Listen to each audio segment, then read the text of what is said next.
The Samsung Galaxy S25 Ultra is shaping up to be a real stunner. And with just a few months until its expected announcement, the leaks are rolling in fast. While we've seen a lot about this phone, there's been some confusion about the camera design. But thanks to Tipster Ice Universe, we now have a clearer picture. The camera rings on the S25 Ultra will be black with concentric circles, similar to what you'd find on the Galaxy Z Fold 6. It's a sleek, modern look that should keep fans happy, even though it's not a wild departure from last year's design. Let's be honest, Samsung knows how to play it safe with their flagships, and this year is no different. In terms of camera hardware, Samsung's going big, as expected. The Galaxy S25 Ultra will feature a quad-camera setup on the back. The star of the show is a 200-megapixel primary camera with OIS, which promises incredible low-light performance and sharp details.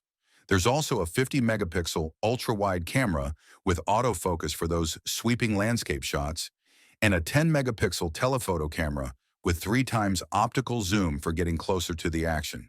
But the real treat is the 50-megapixel super telephoto camera with 5x optical zoom, perfect for long-distance photography. On the front, we've got a 12-megapixel selfie camera, which, while not groundbreaking, is more than enough for selfies and video calls. It's like Samsung's quietly saying, "This'll do." As for the build, the S25 Ultra is set to feature a titanium frame for extra strength, along with Gorilla Glass armor on the front to keep that massive display safe. Interestingly, it looks like Samsung is softening the corners this time around, making the phone more comfortable to hold. Subtle ergonomics change, but hey, holding onto a brick is no fun either, right?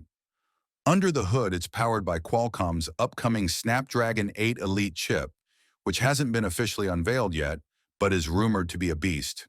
Expect fast performance and no lag, at least not until next year's model rolls out.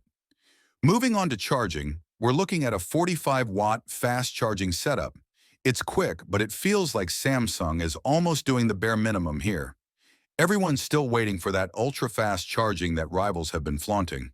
We still have a few months before the official reveal, but it's clear Samsung's playing the "if it ain't broke, don't fix it" game with the S25 Ultra. Now let's switch gears to the Galaxy Z Fold 6 Ultra. This foldable is already creating buzz, but don't get too excited if you live outside South Korea or China. It might be exclusive to those markets for now. Samsung's apparently trying to gauge interest before committing to a global release, which seems like a safe move, but a frustrating one for fans elsewhere. If you're a foldable fan, the standard Z Fold 6 will still be available, and it looks like Samsung is making some small but welcome upgrades, like a wider cover screen for better usability. While we wait for more details, the Galaxy Z Fold 6 Ultra is rumored to have a bigger display, a slimmer body, and possibly a larger battery. But don't hold your breath for S Pen support. That's probably not happening, which might be a deal breaker for some. It's a bit of a mixed bag, really. Samsung's Ultra models are always packed with top-tier features, but the lack of a global launch might leave a bad taste in the mouths of fans who've been eagerly waiting for something truly next level. In any case, we'll know more when Samsung's next Galaxy Unpacked event comes around, rumored to be in July. It's clear that Samsung isn't in a rush to wow us with something revolutionary, but they're certainly trying to keep things interesting. Whether the S25 Ultra and Z Fold 6 Ultra live up to the hype is another question.